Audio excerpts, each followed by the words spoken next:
예, 오늘 첫 인터뷰는 뭐 뜻하지 않았지만 북한 소식이 됐습니다. 북한이요, 새해 벽두부터 방사포를 쐈습니다.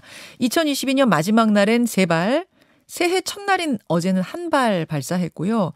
토요일에 끝난 제6차 전원회의 확대회의에서는 핵무기를 더 늘리겠다 하면서 남한 전역을 사정거리로 하는 초대형 방사포 증정식까지 가졌어요. 자, 지금 북한의 위협 수준을 어떻게 평가해야 할지, 또 이런 상황에서 우리는 어떻게 대응해야 할지 새해 남북관계 들여다보지요. 정세현 전 통일부 장관 연결이 돼 있습니다. 정세현 장관님 안녕하세요. 예, 안녕하세요. 오랜만입니다. 새해 복 많이 받으십시오. 새해 복 많이 받으시고 건강하십시오. 고맙습니다. 아니, 좀 기분 좋은 소식으로 시작을 해야 될 텐데 북한 관련된 뉴스가 그리 좋지 않은 게 들어왔어요. 우선 사전 지식이 좀 필요해서 여쭙습니다. 북한이 엊그제하고 어제 쏜 그 초대형 방사포라는 게 말이 포지 이게 사정거리 보니까 거의 미사일 수준이더라고요. 그쪽에서는 초대형 방사포라고 그러는데 예. 우리 쪽에서는 단거리 탄도 미사일이라고 그러죠. SRBM이라고 쓰죠, 영어로는. 그러니까 이것도 다 지금 뒤에 로켓이 다 장착돼 있는 거죠, 로켓 엔진이. 그럼요. 그래서 부산까지 사정거리가 되는 그런 포를 쏜 거다. 이 방사포에다가 전술핵 탑재도 가능하다. 이렇게 김정은 위원장이 육성으로 어제 자랑을 하던데, 그리고 남한은 확실한 적이다 이런 말도 하고. 그렇죠. 확실한 적이라고 그랬죠. 그랬어요. 새해 벽두부터 왜 그러는 것인가? 왜 그러는 겁니까? 작년 하반기부터 우리의 대북 이 조치라고 그럴까 대응이 상당히 좀 세게 나갔죠. 예를 들면 하반기가 아니라 봄부터 그랬구나.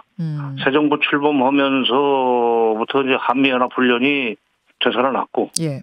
그다음에 북한의 그 미사일 발사 이런 것이 일어나면 바로 미국과 협의를 해서 미국의 전략 자산이 한반도 상공을 한 번씩 배회하면서 북한을 겁주고, 예.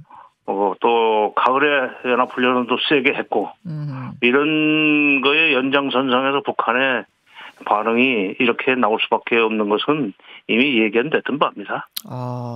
그러니까 지금 우리가 어느 지점쯤에 남북 관계가 어느 지점쯤에 서 있는지를 정확히 알아야 새해의 어떤 대응책 같은 것도 마련할 수 있을 텐데, 그럼 어느 지점쯤에 서 있다고 보세요? 글쎄, 딱히요.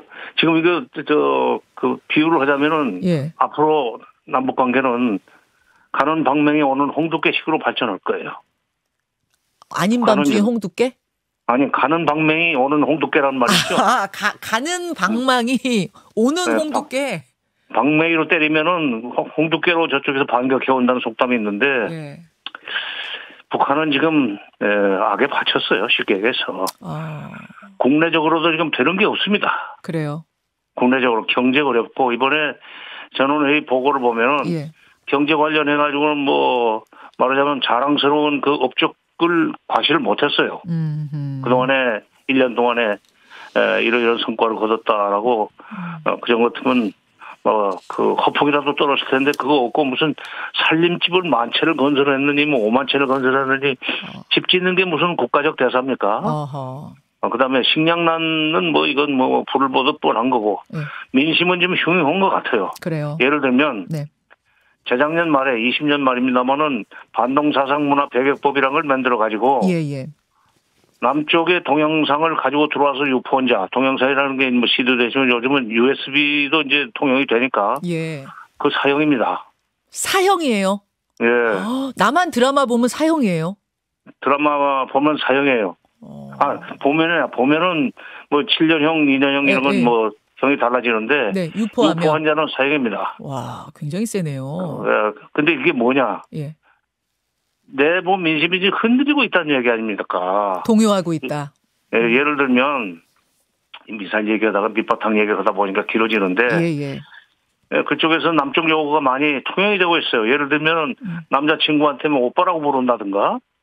거기서는 원래는 안 그랬어요, 북한에서는? 동무지, 동무. 동무. 남자친구 동무예요? 동무죠. 세연이 동무 뭐 이런 식으로 동무였던 거예요? 세연 동무. 세연 동무. 현정 동무 이렇게 현정 부르는데. 동무. 오빠, 자기, 이런 그쪽에서는 괴뢰식 말투를 지금 닮아가고 있다고 막 비분 관계하고 있어요. 그러면서 엄벌에 처한다고 그러는데 이런 내부 사회문화적 그 혼란 상황과 혼란이라기보다는 이 사회문화적으로 이렇게 유연화되고 그런 거죠. 남한화 된다고 그럴까? 남한화. 괴뢰화. 이거를 지금 괴뢰화보다는 남한화 되는 괴뢰식 말투가 유행한다는 걸 아주 세게 공격을 하고 있어요. 이런 것이 결국 대남 자세 면에서 아주 강경으로 나갈 수밖에 없는 소위 근본 원인으로 작용했다고 나는 봅니다. 예를 들어주시니까 확 와닿네요. 그러니까 지금 경제가 어렵고 거기서 남한 문화는 슬금슬금 들어오고 뭐 이러니까 전체적으로 동요가 일어나는 것에 대한 지도부의 두려움 같은 거. 그러니까 더 세게 나가는 거다 이 말씀이시네요. 그렇죠. 그래서 남한을 갖다 절대적 적이라고 지금 성격 규정을 하지 않았어요. 맞습니다. 확실한 절대적 적. 굉장히 적이라고. 세게 나왔어요. 근데 남북 관계라는 그전에는 북남 관계라는 용어도 썼는데 이제는 적대 관계라고 용어를 쓰고 전술핵 무기를 대량으로 생산하겠다고 그러고 앞으로 그다음에 핵탄두도 기하급수적으로 증대시켜 나가겠다고 그랬는데 그거는 조금 과장이 좀 있는 부분이라고 저는 봅니다. 왜냐하면 그렇습니까? 전술핵 무기는 7차 핵실험을 통해서 아직 못하지 않았어요? 7차 핵실험을 통해서 핵탄두가 소형화, 경량화 돼야만 600mm 초대형 방사포. 초대형 방사포에다가 이제 실어서 탄두에다 실어서 400km까지 날릴 수 있을 텐데 아직 실제 핵실험은 여러 가지 이유로 국제정치적인 요인인지 내부 사정인지 아니면 정말 못하고 있습니다.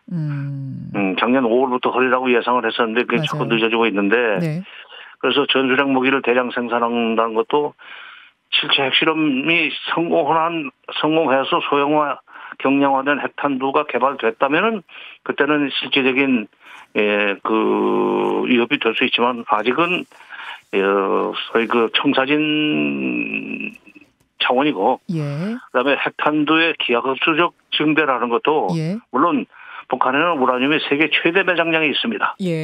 불행히도 그걸 농축하거나 재처리해서 핵폭탄을 만들 수 있는 물질을 많이 생산할 수 있는 능력은 가지고 있으나 그러나 다른 경제가 저렇게 별로 이렇게 잘 풀리지 않고 있는데 그것만 비대칭적으로 발전시킬 수 있겠는가. 나는 말은 크지만은 뭐 짓는 개는 물지 못한다고 하잖아요. 그렇죠. 그러니까 지금 윤 대통령은 북한이 무인기 한 대를 보내면 2대, 3대 보내가지고 소위 비례 대응을 하라고 했나? 그 응징을 하라고 했지만 이거는 그 북한의 그런 협박이라든가 공갈에 뭐 기죽을 건 없습니다. 그러나 무시할 필요도 없지만 기죽을 필요도 없고 그렇다고 해서 저쪽이 도발하면 거기에 2배, 3배 갚아주라는 식으로 무조건 나갈 일은 아니라고 봅니다. 그리고 저게 지금 이 시점에서는 굉장히 겁나지만은 앞으로 시간을 두고 이제 보면은 실제로 그것이 이행되는 속도는 좀 늦을 거예요. 예를 들면 4월 달에는 아마 군사 정찰 위성을 띄울 거예요. 정찰 위성 띄웁니까? 띄운다고 지금 뭐 말은 했어요. 했으니까. 그다음에 지난번에 그 정찰 위성 띄워가지고 해상도가 낮은 사진을 공개했을 때 이쪽에서 비난을 하니까 곧 보여주겠다고 김 여정이 또 큰 소리 치지 않았습니까? 그렇죠. 굉장히 기분 나쁜 표시를 했죠 그때. 4월 달에는 창군 기념일이 있어요. 4월 25일일 겁니다. 그다음에 김일성의 생일도 있고. 그런 4월 달에 그것은 하겠지만 그러나 전술핵 무기의 대량 생산이라고 하는 것은 7차 핵실험에서 소형화, 경량화된 핵탄두 개발에 성공했다는 것이 객관적으로 입증될 때 비로소 우리한테 그 방사포에 실어서 쏠 수 있는 그런 상황이 온다는 것이 확실하기 때문에 지켜는 보되 미리 겁은 먹지 말자. 그 7차 핵실험 할 거다 우리 이 전문가들이 얘기한 게 진짜 지난 봄부터거든요. 근데 결국 안 하고 넘겼는데 왜라고 지금 장관님은 내부적인 이유일 수도 있고 외부적인 이유일 수도 있다고 하셨어요. 어느 쪽에 더 무게를 두십니까? 저도 뭐 할 거라고 얘기했던 사람 중에 하나이기 때문에 지금 와서 말을 바꿔야 되는데 아마도 중국의 압박 내지 권유가 작용하지 않았는가. 아, 중국이 말렸을 것이다. 네, 중국이 7차 핵실험까지 해버리면 미국이 이제 난리를 칠 텐데. 예. 그리고 이제 7차 핵실험 끝나고 나면은 미국의 화풀이를 중국한테 할 거 아닙니까? 화풀이를 중국에게 화가 올 거라고 본 거군요, 중국이. 그렇죠. 지금 대만 문제 때문에 미국의 대중 압박이 날로 강화되고 뭐 인도 태평양 전략이니 해서 중국을 좀 힘들게 하는데 북한이 7차 핵실험까지 해서 미국 또는 남쪽에 위협이 될 수 있는 상황이 돼버리면은 중국의 국제정치적 위상이라고 그럴까? 대외 전략에 차질이 오는 문제 때문에 중국이 자제를 시키고 있다고 저는 봅니다. 자제를 시키고 있다. 그래서 많은 전문가들의 예상이 빗나갔어요. 핵실험 안 했습니다. 올해도 중국의 자제 요청이 통할 거라고 보세요? 이제 미중 관계가 어떻게 전개되느냐에 따라서 이제 중국의 대북 정책은 조금 영향을 받겠죠. 그러니까 미국이 금년에 중국을 압박해 들어가는 강도가 더 세지거나 이렇게 되면은 역시 중국이 대북 영향력도 압박도 좀 강화될 거고 이렇게 연결이 되리라고 봐서 그래서 전술핵 무기의 대량 생산이라고 하는 것은 그냥 목표로서 제시되고 현실화되기는 현실적으로 한계가 있지 않겠는가. 이제 우리는 어떻게 대응해야 할까 올해 그 문제입니다. 지금 말씀 쭉 듣다 보니까 새해에도 남북 관계 전망이 그리 밝지는 않아요. 긍정적으로 뭐가 잘 풀릴 기미가 지금으로선 안 보이는데 이런 상황 속에서 그럼 우리는 어떻게 해야 될 것인가? 어떻게 보세요? 긴장은 계속될 겁니다. 왜냐하면 이제 우리는 우리대로 지금 금년에 아마 상반기에 한미연합훈련이 한 20회 크고 작은 것이 예정돼 있고 하반기에도 18개인가 그렇게 계획이 서 있을 거예요. 반면에 북한은 또 4월 달에 김일성 생일이 있지 창군 기념일이 있지 5월 달에는 무슨 무슨 기념일이더라 그게 있고 7월 23일은 아시는 대로 휴전협정 70주년이 되는 해 아닙니까? 70주년이네요. 예. 그쪽에서는 6.25 전쟁을 조국 해방 전쟁이라고 그래요. 조국 해방 전쟁 승리 기념일입니다. 그게 북쪽 영어로는. 그날 대대적인 열병식을 하면서 무슨 고체 연료를 사용해서 발사할 수 있는 ICBM도 그때쯤 선보일 가능성이 있다고 봅니다.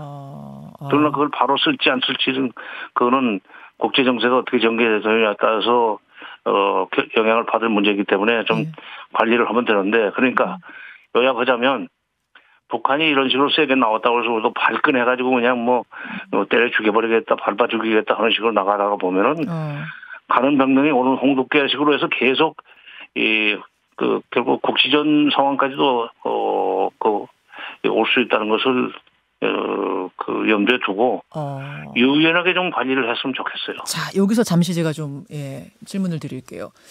안 그래도 지난해에 여러 가지 이례적인 도발들이 있었잖아요. 좀 겁도 나고 이랬을 정도로 상당히 도발적으로 북한이 강하게 나왔는데 국지전까지는 가지 않았습니다만 가는 방망이 오는 홍두깨식으로 이렇게 계속 이게 가다 보면은 올해 국지전까지도 갈 수 있는 그 정도 긴장 상황까지 다다랐다고 보시는 거예요? 글쎄 우리가 이제 그런 식으로 계속 저쪽에서 오는 거에 대해서 그냥 다시 오는 방향이 가는 홍두깨식으로 때리면은 전쟁으로 간다 이거죠.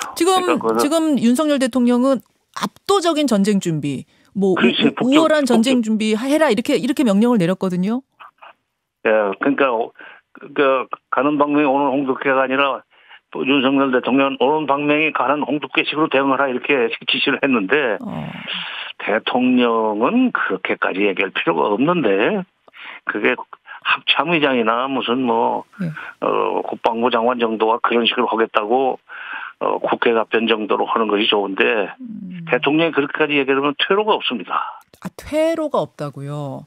그래도 만약 갑자기 말하자면 고체 연료를 사용하는 ICBM이 개발돼가지고 신형 ICBM이라는 용어를 썼는데 그건 아마 고체 연료를 사용하는 ICBM일 겁니다. 예. 그 개발에 성공하는 경우에 미국의 태도는 급변할 겁니다. 급변할 것이다. 이렇게 됐을 경우에 좀 그때 우리가 그야말로 그 닥쳤던 게 지붕 쳐다보는 그런 신세가 안 되려면은 처음부터 좀 여유 있게 그 넉넉하게 북한에 대해서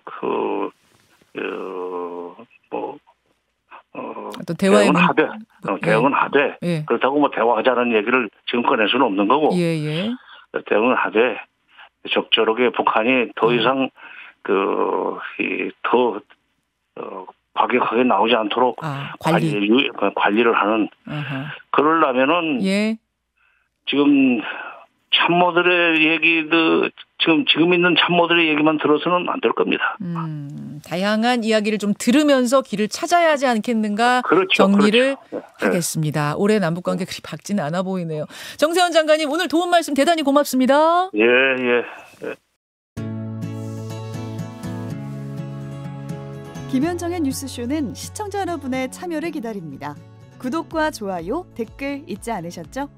알림 설정을 해두시면 평일 아침 7시 20분 실시간 라이브도 참여하실 수 있습니다.